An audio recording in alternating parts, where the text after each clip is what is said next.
I'm good at presenting information. Nota bene. Is the camera It'll take me a rolling? minute to make that more fancy. Ladies and gentlemen of the World Astronomical Before Society, you do this, let me give you Got that squared away. our short presenter tonight is Gary Michael Ross. A brief synopsis of his life in bullet points. He has a vast formal education, most of which is regretted. He has never used a computer to find anything in astronomy. He has never taken a digital astro picture. He finished his first telescope mirror in the second Eisenhower administration. He witnessed the launch of Apollo 17, and he has given up the life of the mind. Ladies and gentlemen, Gary Ross. That last point will soon become apparent to you. Now, I also have no use for microphone. I have my parents' lungs. When I go to the Met, I don't go to watch it, I go to sing. Now, as our learned first vice president has alluded, I follow the old ways. Regardez. This is what I use in my mother's backyard at 12 Mile Road in Main Street, under the most filthy observing conditions at a site with no horizons. But that does not stop a samurai. Now, if Mr. Shedlowski is watching the video of this, he should know that there is no power cord on that telescope. There is no port for a flash drive. There is no uplink to the Clark belt. There is no computer, ever or even possible, because this is the computer, carbon-based. This is the most complex organization of matter known in the universe. Yours too, to an extent. 5 centimeter refractor f11, built for the 1973 solar eclipse off West Africa, using a whole battery of hand-me-down eyepieces, including one I bought from Bob Water to swap meet. So I don't open up Sky and Telescope or Astronomy to go to the advertiser section to see what's available this month. This is the old religion. This is a test of skill in search of the blue planet.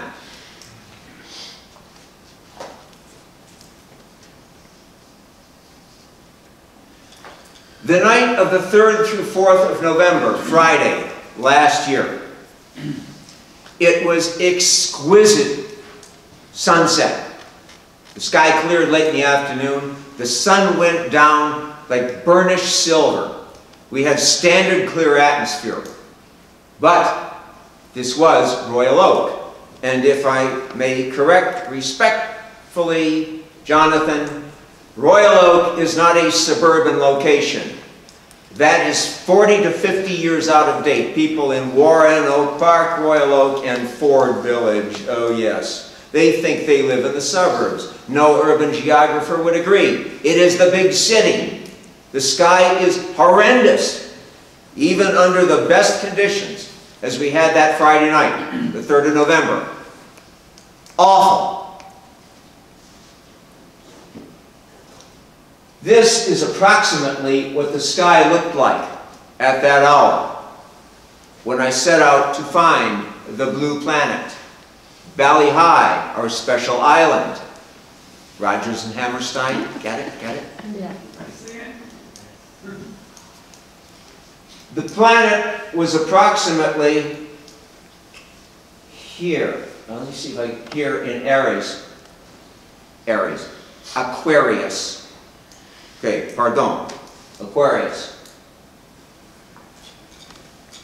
What we could see was quite another thing. Because even though it was near the celestial equator, the sky globe, we are north of downtown Royal Oak, and we are in approximately the center of this huge four-county conurbation which includes one county in the British Commonwealth. We're right in the center of the city.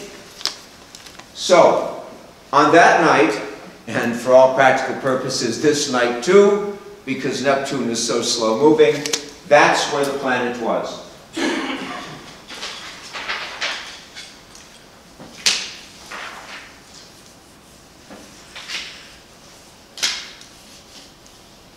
My ADD medicine is worn off here. There. All right. Push the reset button. And that's right.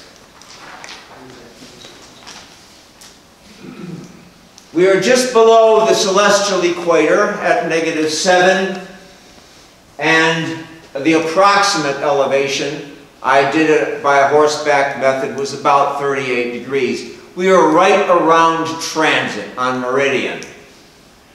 And the planet, all of this year, is just around 8th magnitude, and the opposition, which was 2 months earlier, puts it at a magnificent 2.1 arc seconds, a challenge, I assure you, for any but the largest telescopes.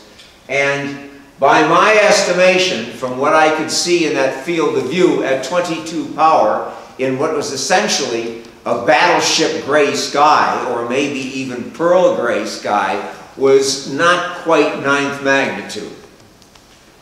As I said, was it in the W.A.S? We're in this for the sport, because it sure ain't for the money. It's boldly going where very few of us have gone before, to find Neptune in this perfectly wretched sky. One of these days I'm going to try it from Central Park. And all of this comes from Paulson's article in this. Where did it go? It's in front of your projector. There. The Book of All Knowledge. Observer's Handbook, Royal Astronomical Society of Canada. I am much loved in this organization, but that's another story. And, well, not entirely, but most of them like me, right? What the editor says to Paulson's article is interesting. This is the editor of the book, not of the article. Neptune is notoriously difficult to observe for most amateurs, as its great distance and blue color mean that not much light is reflected to reach the Earth.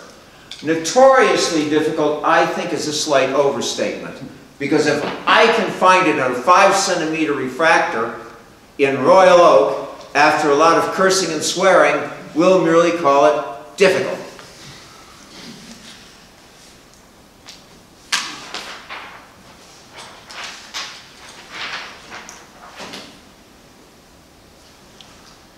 Now, by salient stars, I'm talking about the stars that help one find this thing without go to, push to, Starry Night Pro, computadores, and all such filth. Enif was easily visible, high in the south. That's the tip of the nose of Pegasus, the winged horse. Sadalmelik, Alpha Aquarii, was barely visible to the naked eye with averted vision. I love these Arabic names, Sadalamik. I found it really romantic when I was a boy learning the stars, the star names and constellations. And let it never be said that the Arabs merely passed on information from the Greeks to the medieval days. They did their own work. By the way, what I just said is not as ridiculous as it sounds. Somebody told me that once. Oh, they didn't really do anything. They were just crapping around, passing on the Greek information to the medieval West. No, they could get up in the middle of the night and do observing too. Fomalhaut, that lonely autumn star in the far south, amazingly enough, because it's so bright, at magnitude 1.2 was visible. But here is the point. Here's the message of all this. Nothing else was visible in the southern sky. The sky glow was so terrible. So, in order to find Neptune, I had to locate, in order of importance, I had to find Psi Aquarii. There are 3 of them. There are 3 stars and a little asterism, 1, 2, 3. Had to find those, and then sweep to the west to find Lambda, which is totally invisible. And Lambda is then used to do a little hop, skip, and a jump over to the Flamsteed numbered stars 81 and 82 Aquarii. This telescope, nota bene, has no finder. It's its own finder. With my 22 power eyepiece, it is a 1.3 degree field. And to hop from essentially Alpha Aquarii down to Psi 1, 2, 3 was an exercise in just searching and sweeping and cursing and swearing to try to find the little asterism. Then it was an easy sweep to the west to find Lambda, and once you've got Lambda, you are in Fat City, because 81 and 82 Aquarii are right immediately to the east, and they point right at Neptune in November and October. So, this took a while with a 1.3 degree field of view. It's a beautiful eyepiece. I mean, the telescope eyepiece combinations are really good optics. We've tested them. The problem is the horrible sky glow in the city. Forget doing it from the Central Park next time. I'd like to do it from the Champs-Élysées, right by the Arc of Triumph. It couldn't be any harder, I assure you, comrades. So, now, I bagged it. Of course, it came to its logical conclusion. After a lot of frustration and wondering what in hell I am doing in this pursuit at all, when I could be down at the bordellos and the saloons in Royal Oak, right? But a lonely man will do strange things on a weekend night. That's from Chinatown. You'd be surprised what a lonely man will do on a hot night. It wasn't hot in November. All right, found it. Did I see the 2.1 second disk? Did I make it look like a real planet at 22 power? No. Did I see the blue planet? No, I assure you, the sky glow wiped out any hint of color. It was just a little faint star by 81 and 82 Aquarii. But by George, I did it. And anybody else with the patience and some good sky charts can do it too, with a telescope like this, with no push to, no go to, no stinking computer. Got that, Jim? No stinking computer on this. You might need a computer for your multi-segmented mirror on Hell's Half-Acre Mountain someplace in Chile, but you don't need it under the sky glow of Royal Oak. You just got to have personality, right? You have to have drive. Persistence. Persistence. Right. Character. Epilogue. On the night of the 30th, using the mighty 16-inch Bohr telescope at the Wien Observatory, I looked at the 30th of December. I looked at Neptune again. Rather high power, it was sinking in the southwest, couldn't focus the planet. It was getting in, it's basically setting over Grand Rapids. But it was blue. It is the most beautiful robin's egg blue from the methane in the atmosphere. The high winds, the cloud streaks, albeit faint. No, I didn't see any of those. Not in seeing like that, or even with a telescope like that. But it's a fascinating planet, a lot of water there. It may be difficult to distinguish the difference between the atmosphere and the surface if you've got kilometers high waves in high winds. We must mount an expedition immediately. Thank you.